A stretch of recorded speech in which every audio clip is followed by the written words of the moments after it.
ጋይስ ለማስተር አብነት መጸለይ ያለብን ሁላችንም። እኔ እንግዲህ አልሰማውም ነበረ።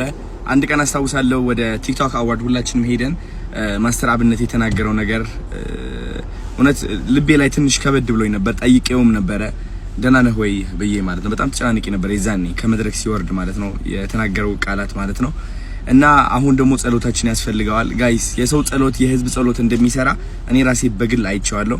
አንድ ሰው ሲጸልይና 1 ሚሊዮን ህዝብ ሲጸልይ እግዚአብሔር ከምታስቡት በላይ ይሰማል፣ በጣም ይሰማልና ለማስተር አብነት እንጸልይለት፣ የሚፈልገውን ነገር እንዲያገኝ፣ መንገዱን እንዲያቃናለት፣ ጤናው እንዲመልስለት፣ እድሜ እንዲሰጠው፣ ይህ ወርቅ የሆነ ልዩ የሆነ ሰው እዚህ ምድር ላይ ኖሮ ማለት ነው ከራሱ በላይ ብዙ ሰዎችን እንዲያግዝ ሁላችንም መጸለይ አለብን ማለት ነው። እውነቴን ነው የምላችሁ። እሺ። እና ብዙዎቻችሁ ደግሞ እየተጨናነቃችሁ ያላችሁት ማስተር አብነት እንደነገራችሁም አትጨናነቁ ብላችኋል። because የእናንተ ጭንቀት ምን እያመጣበት ነው መሰላችሁ? እሱም ጭንቀት እያመጣበት ነው። መጨናነቅ የለበትም፣ እንደው መደሰት ነው ያለበት። ማስተር አብነት እስካሁን ላረጋቸው ነገሮች ሴሌብሬት ነው ማድረግ ያለብን፣ እንደውም መሸለም ነው ያለባችሁ። ደስታ ላይ እንዲቆይ አዎንታዊ የሆነ አስተሳሰብ ላይ እንዲቆይ በተቻለን አቅም ማድረግ ይኖርብናል ማለት ነው።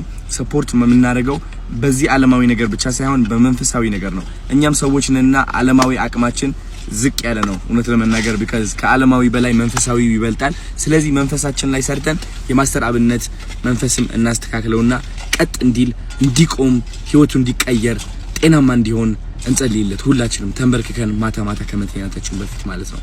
ወዳችኋለሁ።